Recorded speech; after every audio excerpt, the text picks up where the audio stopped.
Halo pemirsa, senang berjumpa dengan Anda. Nah, Temanggung terkenal dengan kuliner atau wisata alam yang unik dan menarik. Kali ini saya membawakan informasi yang berbeda loh teman-teman. Anda penasaran? Langsung saja ya. Dia adalah sosok wanita tinggi besar yang bernama Lydia Aprilia. Wanita kelahiran 8 April 1971 ini berasal dari Parakan, Temanggung. Ia mempunyai kelebihan yang tidak semua wanita memilikinya, yaitu mempunyai hobi meneliti hewan reptil. Salah satunya ular. Bukan itu saja loh pemirsa, dia juga bisa berkomunikasi dengan ular piaraannya. Di sela-sela kesibukannya, Bu Lydia mengelola tempat untuk meneliti ular. Dan tempat itu juga dibuka untuk kalangan umum. Nah, kalau begitu kita simak penjelasan berikut ini. Selamat datang di Tulala Snake Research Center. Saya Lydia Pririasari, saya pemilik Tulala Snake Research Center. Tulala Snake Research Center ini berdiri tahun 2008. Ini wujud dari sebuah apresiasi saya terhadap ular. Karena saya menjadi sarjana itu gara-gara ular. Nah, saya lulus bukan sarjana ular tapi saya lulus karena penelitian saya tentang ular. Dan semakin kesini waktu itu saya semakin tertarik meneliti tentang ular. Nah, Tulala Snake Research Center ini saya dirikan untuk sebagai sarana orang-orang yang ingin belajar tentang ular. Di sini kita ada beberapa awetan, kurang lebih sekitar 150 spesimen ada di sini. Dan ini mewakili, ular-ular yang ada di sini ini mewakili dari seluruh famili. Jadi dari yang terkecil ada, sampai yang berbisa tinggi juga ada. Di sini kita lengkapi juga dengan, ini ada anatomi, juga ada beberapa buku-buku di samping saya. Nah, kalau pemirsa penasaran dengan penelitian ular yang Ibu Lydia lakukan, langsung saja mampir di Kecamatan Parakan, Kota Temanggung.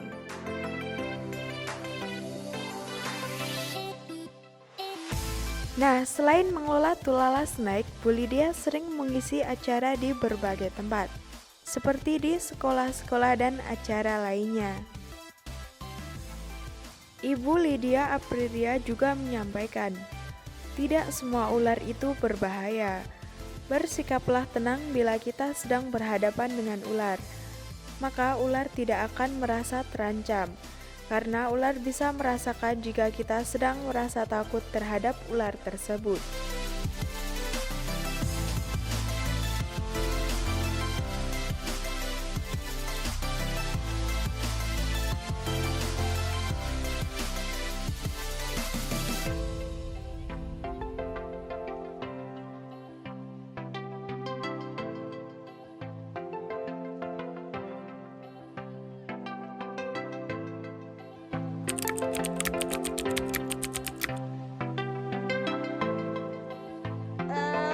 Mungkin kalau saya ditanya kadang orang, sejak kapan sih kamu belajar tentang ular? Ini awalnya adalah dari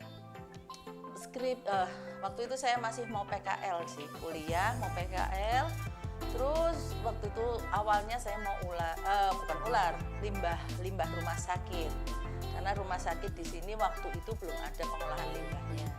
Jadi mikirnya itu lebih simpel, kerja di rumah, deket gitu ya. Tapi ternyata tidak, Tuhan berkehendak lain.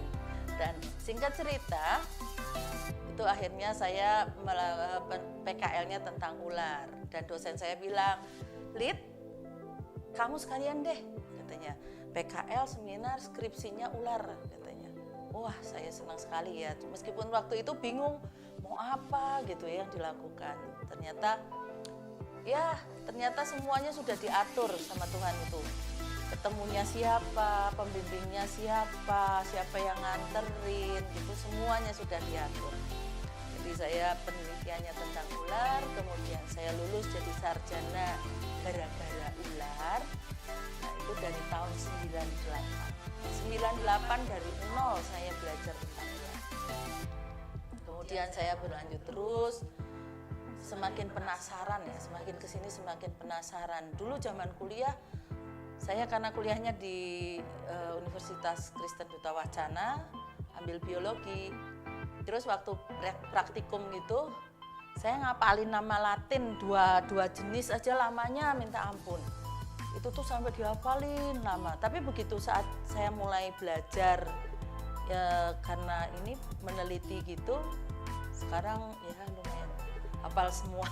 Ya enggak semua sih, hampir yang ada di sini saya hafal lah, sekitar 60 jenis tuh nama Latin saya tahu. Gitu. Jadi disitulah hingga sekarang ya mungkin sudah berapa tahun ya? 22 tahun ya saya belajar tentang ular. Juga ya tentunya didukung oleh teman-teman saya yang ada di sana-sana yang concern juga dengan ular.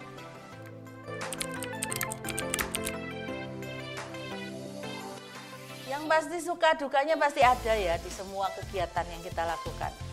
Sukanya saya dengan ya ini gara-gara ular, yang pasti saya gini, orang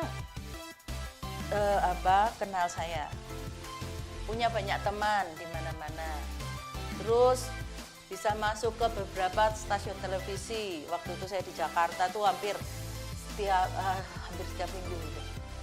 Ada aja program inilah, pagi-pagi harus bangun pagi, harus siap-siap gitu ya karena live, karena apa gitu.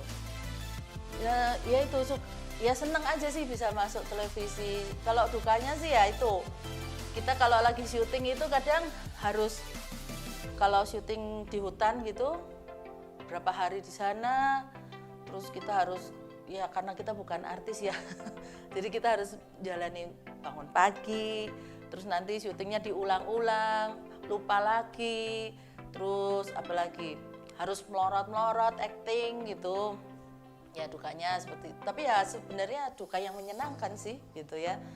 Kalau ini lagi juga apa ya? Kalau lagi kejar sesuatu itu ya agak kayak misalnya nih kita harus kemana, kita harus waktunya mepet. Seperti itu. Kalau duka yang sangat duka sekali sih jarang ya. Yang pasti sih senang-senang aja sih karena kita memang senang. Jadi segala sesuatu kalau kita lakukan dengan senang, dukanya pun menyenangkan.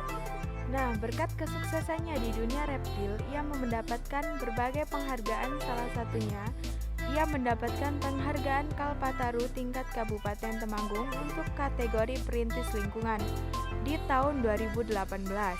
Sangat berjasa bukan? Nah, untuk adik-adik atau mbak-mbak, mas-mas yang pengen pelihara ular, belajar dulu bagaimana cara memeliharanya, jangan asal beli. Karena setiap ular itu memiliki beda-beda cara pemeliharaannya. Nah, kenali dulu makanannya, bagaimana harus, misalnya ular pohon itu juga harus ada tangkringannya dan sebagainya. Ya, tanya sama penjualnya. Sampai di sini, salam lestari. Nah, demikian informasi dari kami, semoga bermanfaat untuk Anda. Saya dan kru yang bertugas pamit undur diri, sampai jumpa.